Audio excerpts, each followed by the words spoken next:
शिव उपासना भगवान शंकर की कथा तेरे आनंद के विषय करती है, भक्ति का रस तत्व ग्रहण करने की एक प्रेरणा देती है।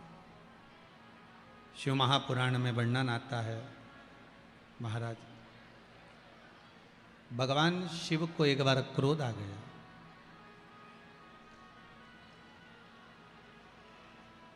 देखिए, भगवान विष्णु, भगवान ब्रह्मदेव और भगवान शंकर, शिव का जो प्रागट्य है वो संहार के लिए, कि हमें सब कुछ नष्ट करना, संहार करना। पर भले सब कुछ नष्ट करना है, पर फिर भी शंकर भगवान हर कभी क्रोध नहीं करते। मेरा शिव,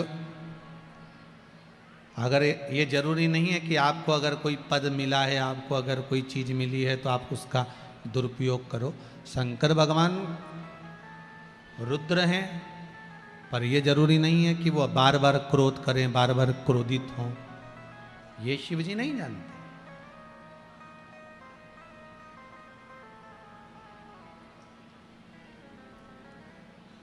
कोई कह रहा था, गुरुदेव ये शंकर भगवान क्रोध करते हैं तो इनका पूजन, इनका अर्चन, इनकी सेवा, इनकी चाकरी श्रेष्ठतम है।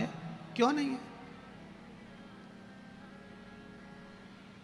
क्यों नहीं कर सकते?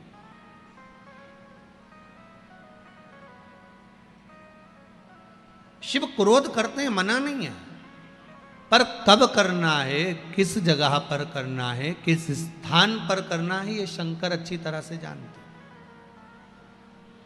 मेरा भोलेनाथ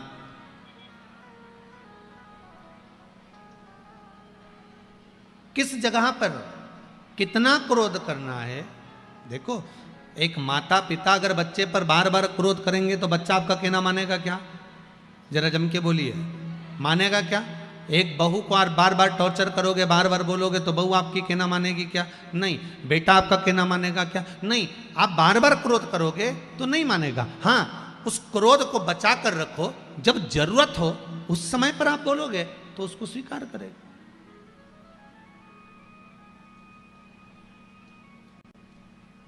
जहां जिस चीज की जरूरत पड़े वहां वो चीज होना चाहिए।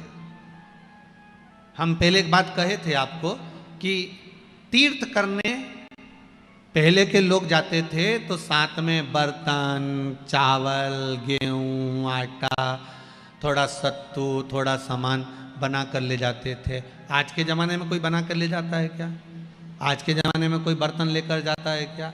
नहीं। आज के ज़माने में क्या लेकर जाते हैं? 2000 के नोट की गड्डी जेब में फंसा और चले जाओ। सही है कि गलत है?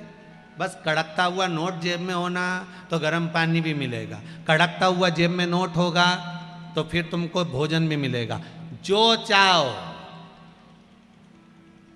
फिर तो तुमको मीन मीन, समझ गए क्या? वो चाउमीन भी अगर मांगोगे तो मिल जाएगा, गोलगप्पा भी मांगोगे तो मिल जाएगा। आप अगर जा रहे हो फिर तो आपको प्राप्त हो जाएगा। आपके पास में, आपकी जेब में अगर धन है, 2000 के नोट की गड्डी, 500 के नोट की गड्डी आपके जेब में पड़ी हुई है, 200 के नोट की गड्डी पड़ी है, 100 के नोट की गड्डी पड़ी है, कड़कता हुआ नोट आपकी जेब में है, तो आपको सारा सामान आपको हाथ की हाथ मिल जाएगा, कुछ ले जाने की जरूरत नहीं है। उसी तरह जीव जब यहां से जाता है, कुछ लेकर जाता है क्या? कुछ भी नहीं। क्यों? फिर क्यों लिखा है गरुड़ पुराण में कि ऊपर जाओगे तो जैसा दोगे वैसा मिलेगा, तुम्हें डनलप का गद्दा मिलेगा, एसी का रूम मिलेगा, सोने की थाली में भोजन मिलेगा, बैकुंठ में इतना सुंदर कमरा, इतना सुंदर कक्ष मिलेगा। ये सब क्यों कहा जाता है कि आपको इतना सब कुछ प्राप्त होगा, इतना सब कुछ मिलेगा? उसका कारण क्या है? तो शास्त्र कहता है भगवान के नाम की गड्डी अगर हृदय में बांध कर ले जाओगे तो सारा सुख वैकुंठ में भी प्राप्त हो जाएगा। बस भगवान के नाम की गड्डी होना चाहिए। भगवान का नाम साथ में होना चाहिए। कलयुग केवल नाम आधारा सुमर सुमर नर उतरहि पारा। कली काल में केवल एक नाम की आधारशिला है।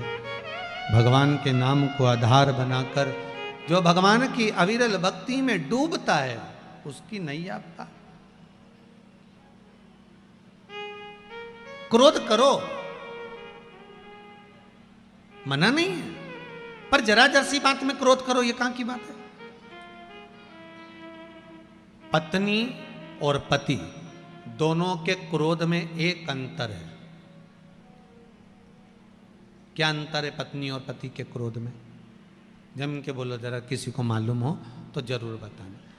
पति और पत्नी के क्रोध में एक अंतर है। पति क्रोध में होता है तो लड़ झगड़ के बाहर जाता है, घर से बाहर चले जाता है, और पत्नी क्रोध में होती है तो लड़ झगड़ के कमरे के अंदर चली जाती है। अंतर है कि नहीं दोनों में? बोलो सही है कि गलत है? पति को झगड़ा होगा, गुस्सा आएगा, क्रोध आएगा, लड़ेगा, झगड़ेगा तो तुरंत मैं तो जा रहा, तेरे से तो बात करना ही बेकार है, वो जाए वो जाए वो जाए। और पत्नी को अगर गुस्सा आया लड़ झगड़ के तो ये अंदर गई, कुंडी लगाई, तकिया में मुंह और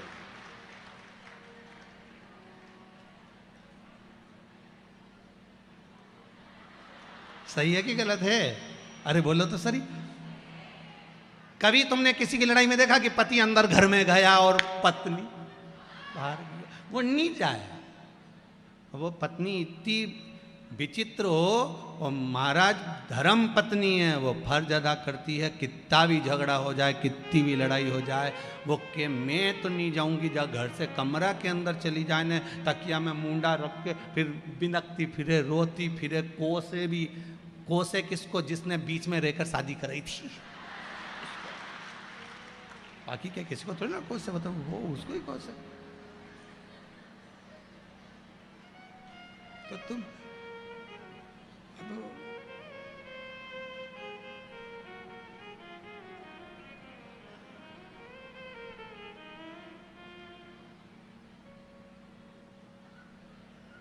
वो अंदर जा रही है रोने के लिए, वो बाहर चले गया। क्रोध क्रोध होता है कभी कभी। एक व्यक्ति झगड़ा कर कर बाहर गया, उसने कसम खा ली कि अब मैं घर ही नहीं आऊंगा चाहे कुछ भी हो जाए। ये रामेती से जब जब मेरी लड़ाई होती है मैं हमेशा घर से बाहर हो जाता हूँ। ये कभी घर से नहीं निकलती, मैं ही जाता हूँ। अब इस रामेती का तो मुझे मुंह ही नहीं देखना, चाहे कुछ भी हो जाए। अब वो झगड़ा करके चले गया। जैसे ही वो बाहर निकला, सामने से एक बहुत बड़ा ट्रक आ रहा था। इसके पुण्य सामने आ गए, आकाशवाणी हो गई, सामने से ट्रक आ रहा है, ड्राइवर सो गया, वहां से हट जाओ मर जाओगे। बेचारा साइड में हो गया। भले ट्रक में मर जाऊंगा पर रामेती तेरा मुंह नहीं देखूंगा। और आगे गया, सामने से एक बहुत बड़ा पत्थर लुढ़कते हुए आ रहा था। आकाशवाणी हो गई, सामने से पत्थर आ रहा है, एक साइड हो जा।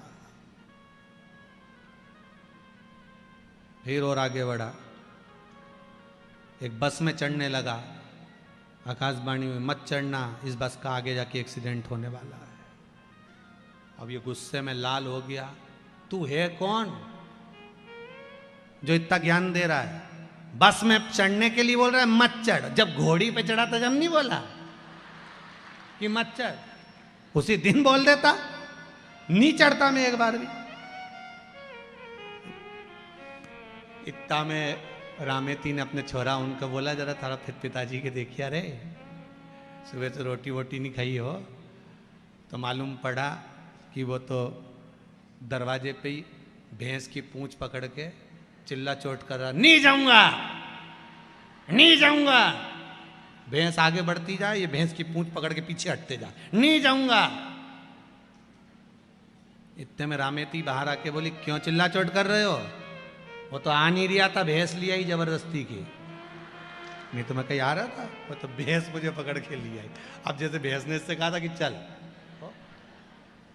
प्रेम है। देखो ये जरा जरा सी बात में विवाद हो जाना और अदालत में पहुंच जाना, ये सब बेकार बात है। हम कहते हैं पति पत्नी का जो संबंध है, माता पार्वती जी ने शिव जी से 2 वर मांगे थे। पहला वर था, भोलेनाथ जी वर दीजिए जिस पति पत्नी में झगड़ा हो उसमें प्रेम बढ़े, और दूसरा वर दीजिए काशी में जो मरे उसके कानों में गुरु मंत्र आप दे दीजिए। बस शिव ने 2 वर पार्वती को दिए थे।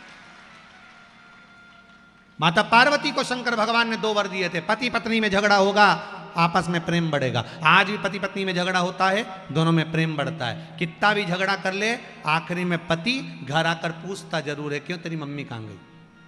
तुरंत पूछे, तुरंत। झगड़ा, प्रेम बढ़ता। काशी में जो मरेगा उसके कानों में गुरु मंत्र आपको देना पड़ेगा। इसलिए काशी में मरने वाले का सीधा कान मरते ही टेढ़ा हो जाता है, क्योंकि पार्वती जी ने शिव जी से वर मांगा था, सीधे कान में मंत्र देकर आप मोड़ देना, मैं समझ जाऊंगी कि आपने गुरु मंत्र दे दिया। काशी अविमुक्त नगरी है, जिसमें मंत्र प्राप्त करने पर मोक्ष की अनुभूति हो जाती है, मोक्ष पद प्राप्त। शिव पुराण कह रही है। महाराज शिव जी को एक बार क्रोध आया, उस क्रोध को ब्रह्मा जी ने घोड़े का रूप दिया। घोड़ा समुद्र में जाकर फेंका, जलंधर की उत्पत्ति हो गई। जलंधर का विवाह वृंदा के साथ में हो गया। वृंदा पतिव्रता धर्म का पालन करने वाली थी, पति को परमेश्वर मानने वाली थी, पति के चरणों का नित्य स्मरण करने वाली थी वृंदा। भगवान की भक्ति में वृंदा ऐसी डूबी, ऐसी डूबी। इधर पति गलत काम कर रहा है और वृंदा भगवान का भजन कर रही है। शिव महापुराण की कथा कहती है, हमारे घर में, हमारे परिवार में, हमारे कुटुंब में कोई एक व्यक्ति ऐसा भगवान देता है जिसके भजन के कारण बस हम सब अपनी जिंदगी सुख से जीते हैं। कोई एक व्यक्ति हमारे परिवार में ऐसा होता है, कोई एक।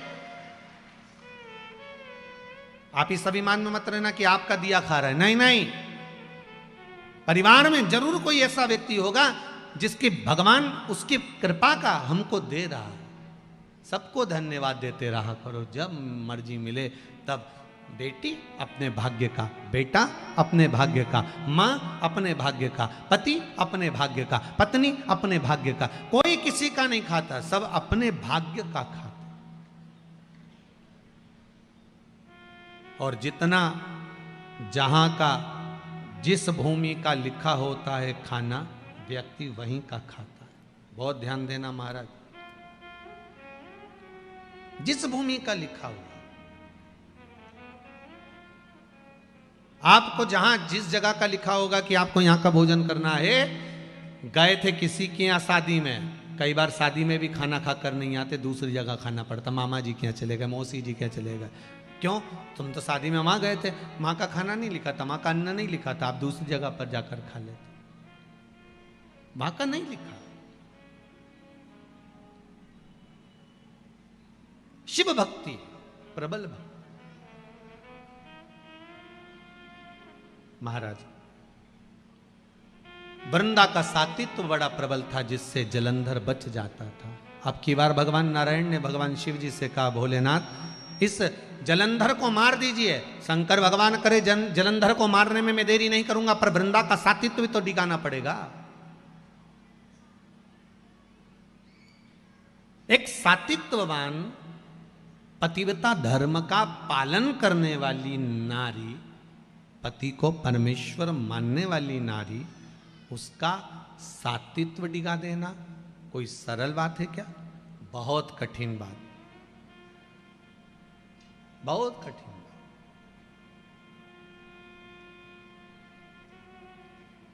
पर सातित्व भी ओरिजिनल होना चाहिए, दिखावे का नहीं।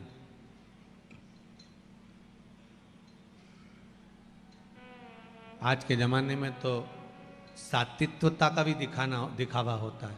मेरे बराबर कोई शंकर जी की पूजन नहीं कर सकता। जितनी अच्छी मैं देवी जी की पूजन करती हूँ, उतना अच्छा देवी जी का भी कोई पूजन नहीं कर सकता। जितना मैं मंत्र का स्मरण करती हूँ, उतना कोई मंत्र का स्मरण नहीं कर सकता।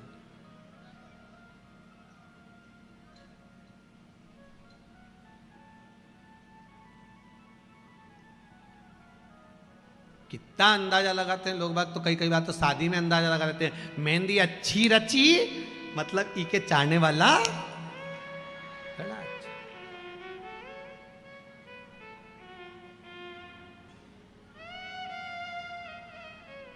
अच्छा, मेहंदी से पहचान हो जाती है कि इसके चाहने वाला अच्छा है, ठीक है।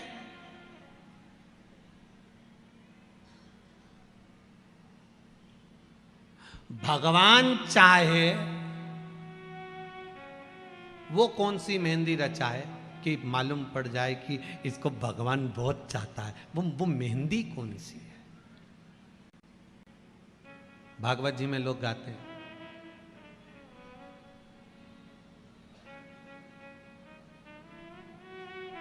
आओ मेरी सखियों मुझे मेहंदी लगा दो और मुझे भोले बाबा दुल्हन बना दो। ऐसी पहनूं चूड़ी जो कबहू न टूटे, ऐसा वरूं दूल्हा जो कबहू न छूटे, अटल सुहाग की बिंदिया लगा दो मुझे भोले बाबा की दुल्हन बना दो। मुझे शंभु बाबा की दुल्हन बना दो।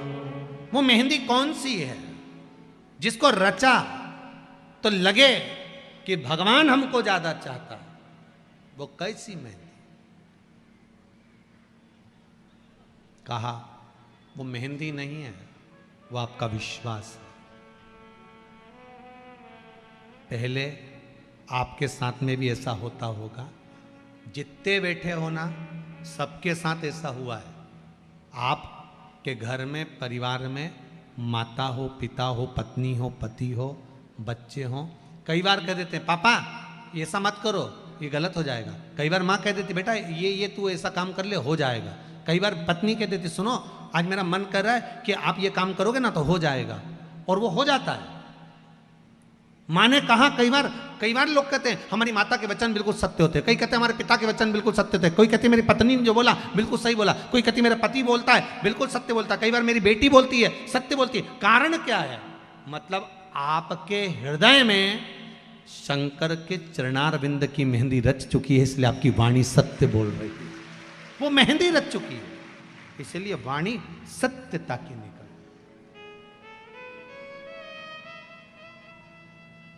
वो सत्यता की वाणी।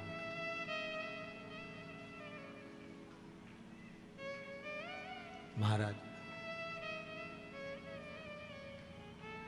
होता है थोड़ा आपके जीवन में जब सत्य प्रवेश करता है, आपके जीवन में जब सत्य प्रवेश करता है, शिव प्रवेश करता है, आपके जीवन में जब भगवान प्रवेश करते हैं, आपके जीवन में जब भगवान का चरणारविंद प्रवेश करता है, आपके जीवन में जब भगवत तत्व प्रवेश करता है, आपके जीवन में शंकर की कथा जब प्रवेश करती है, तो एक मन में थोड़ा सा उमंग था, थोड़ा सा हलचल, थोड़ा सा उत्साह पैदा कर देती है। सत्य बताना ईमानदारी से कि आप लोग जब यहाँ आते हो तो आपको कोई टॉर्चर नहीं करता कि चल, आपको कोई ये नहीं कहता कुंडी बजा कर कि चल, आपका दिल अंदर से कहता है कि मुझे कथा में पहुंचना है। आपको कोई टॉर्चर नहीं कर रहा है, आपको कोई बोलने नहीं गया, आपको कोई कहने नहीं गया कि आपको आना पड़ेगा, पहुंचना पड़ेगा, या आपके लिए हमने ये व्यवस्था कर रखी है तो आपको वहां जाना ही पड़ेगा, हमने आपके लिए गाड़ी लगाई, हमने आपके लिए घोड़ा लगाया।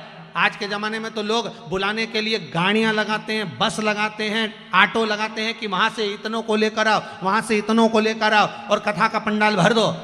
यहाँ किसी ने तुम्हारे लिए गाड़ी लगाई? जम के तो बोलो। उल्टा 10 रुपया रोज तुम्हारा ही खत्म हुआ।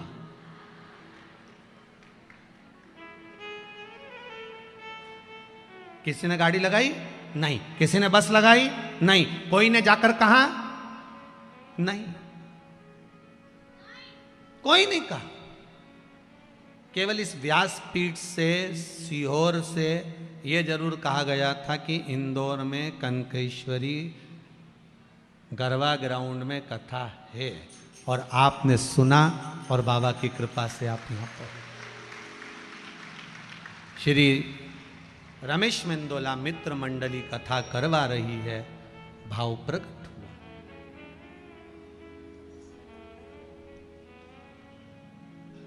8-10 दिन पहले कोई अनाउंसमेंट हुआ क्या?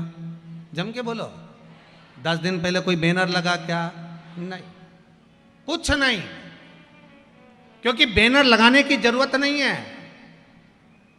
शंकर के नाम का बैनर आपकी चित्त वृत्ति में, आपके मन में लगना चाहिए, तब शंकर खुद बुला ले। रचना मेहंदी, बाहर की मेहंदी की रचाई अपन कह देते हैं, ये बहुत चाहते हैं, वो बहुत स्नेह करते हैं, पर भीतर की मेहंदी की जो रचाई है वो शंकर अगर वाणी से सत्य निकालना प्रारंभ कर दे। बहुत बहुत निवेदन करूंगा जीजियों, माएँ बैठी हैं, मेरी माताएं बैठी हैं, बहनें बैठी हैं, नमन करते हुए आपसे कहूँगा, मेरे भाई लोग बैठे हुए हैं, इनसे भी कहूँगा, दिल से अगर आप शंकर को रिझा रहे हो ना, तो ये व्यासपीठ से कहता हूँ कि आप 3 महीने में कुबेरेश्वर धाम सीहोर पहुँच जाओगे। दिल से अगर रिझाया है आपने, शंकर को मनाया, दिल से प्रार्थना करी, मेरे शंभू से, मेरे ओघड़दानी, मेरे त्रिकालदर्शी, मेरे कैलाशी से आप कहे दिल।